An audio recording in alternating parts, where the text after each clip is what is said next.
처음 홈페이지에 들어갔을 때 좀 신기했었어요. 투자 상품으로 올라와 있는 것들이 다 발전소, 내가 10,000원 투자했을 때 어느 정도로 탄소 배출량을 줄일 수 있는가까지 나오잖아요. 맞아요. 그래서 저희가 뭐 ESG 투자를 해서 네. 제대로 된 기업을 발굴하기가 어렵잖아요. 그리고 내가 투자한 게 과연 환경적으로 사회적으로 임팩트 있을까 찾기가 어려운데 저희 쪽 투자를 하시면 바로 태양광에 투자하는 거기 때문에 바로 환경적으로 에너지 전환에 동참할 수 있는 가치가 있다고 보면 좋을 것 같습니다. 어피티에서 왜 루트에너지랑 같이 협업을 하냐고 궁금해하시는 분들도 있더라고요. 근데 저희의 입장을 얘기를 드리면 저희 어피티 같은 경우는 비전 문구가 지금 부자가 되자, 더 여유로운 노후를 위하여 이런 게 아니라 10년 뒤에 그 다음 더 나은 10년 뒤를 상상할 수 있게끔 만들자. 그러지 못한다는 문제의식이 있었기 때문에 이런 비전을 내걸었었고, 지금 단순히 소득을 늘리고 지출을 줄여서 재테크를 잘하는 것도 중요하지만 10년 뒤에 우리가 변화된 세상에 잘 적응하고 그때 소비자로서 투자자로서 한 명의 그 국민으로서 잘 살 수 있으려면 지금부터 뭘 준비해야 될까라는 걸 얘기하고 싶었고, 돈 문제에 있어서 우리하고 지금 직결된 이슈들이 많아지고 있잖아요. 맞아요. 그래서 여러분들한테 루트에너지와 함께 기후위기 그리고 경제적으로 어떤 것들이 바뀌는지에 대해서 얘기를 드리고 싶었습니다. 저희가 독자분들한테 질문을 몇 가지 받아왔어요. 첫 번째 질문, 주변에서 수소차보다 전기차 분야에 더 투자를 하라는데 그 둘의 전망을 비교해주세요. 어피티 항상 잘 보고 있어요. 진영님 짱. 여튼 이거야. 감사합니다. 저도 네. 어피티 팬으로서 네. 똑같은 메시지를 드리고 싶었습니다. 질문이 사실 되게 어려운데 마찬가지로 만약에 제 동생이 돈이 1,000만 원 있는데 어디 투자할 거냐고 하면 진짜 답변이 당연히 전기차에 투자하라고 할 것 같아요. 수소차 쪽에서 근무하시는 분들이나 그쪽 인더스트리에서 좀 종사하시는 분들은 많은 반론이 있으실 것 같긴 해요. 전기차는 지금 대부분 석탄에서 나온 전기로 충전되고 있고, 수소는 이제 대부분 LNG 천연가스를 개질해가지고 만든 수소로 충전이 되고 있거든요. 그러다 보니까 전기차가 그 수소차보다 전환을 하는 과정에서 훨씬 더 효율이 좋아요. 수소차가 한 1km를 가는 온실가스 배출량과 전기차가 1km 가기 위해서 전환되는 온실가스 배출량이 실제로 전기차가 훨씬 더 효율적이고 배출을 덜 하면서도 더 먼 거리를 간다. 전기차의 성장과 수소차의 성장 속도를 비교했을 때는 굉장히 큰 차이가 난다.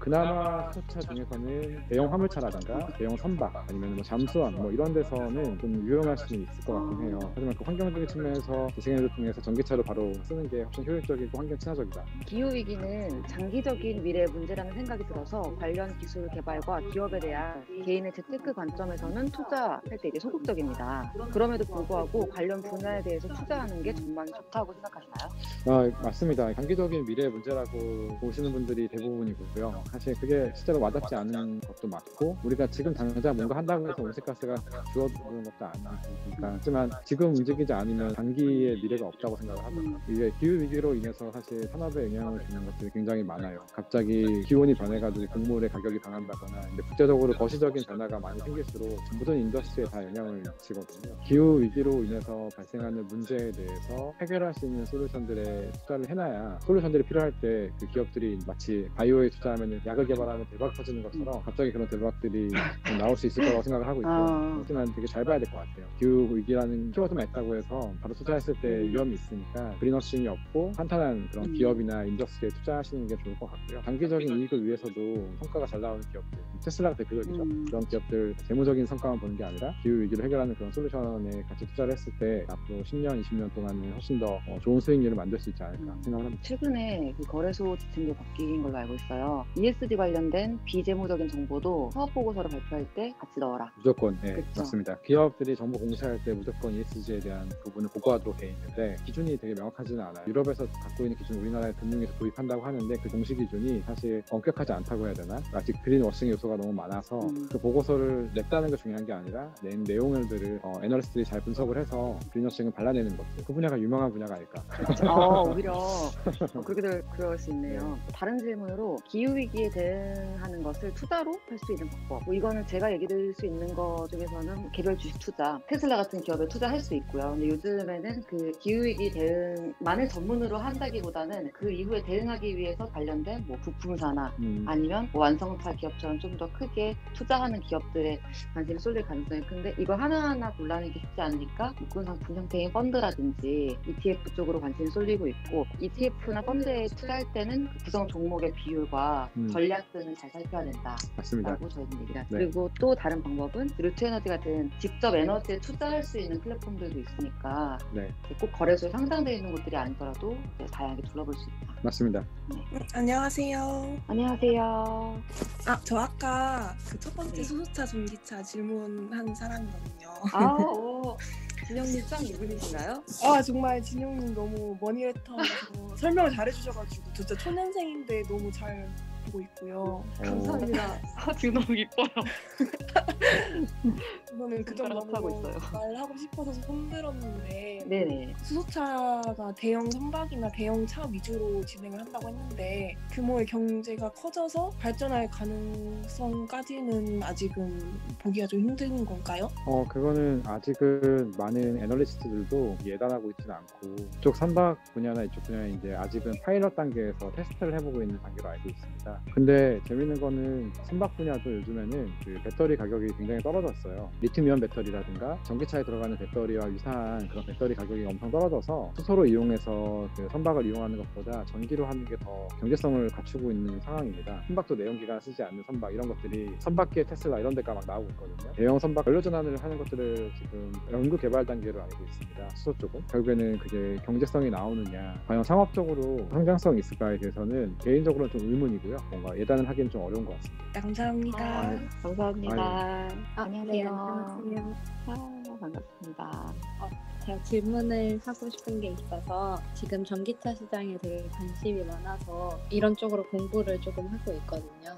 근데 제가 궁금한 거는 이제 정책이나 이런 거에서 전기차 보급을 많이 하기 위해서 지원금 같은 사업도 많이 하고 있잖아요. 이런 사업에 대해서 어떻게 생각하시는지에 대해 이야기를 듣고 싶었습니다. 개인적인 생각이긴 한데요. 그 보조금은 점점 줄어들 것 같아요. 아무도 아직 안 쓴 용어긴 하지만 EV 페리티라고 해서 전기차가 보조금 없이도 내연기관차보다 더 저렴해지는 시기가 오거든요. 그게 전문가들이 2023년 정도면 올 거라고 하더라고요. 그때쯤이면 보조금이 필요 없어져요.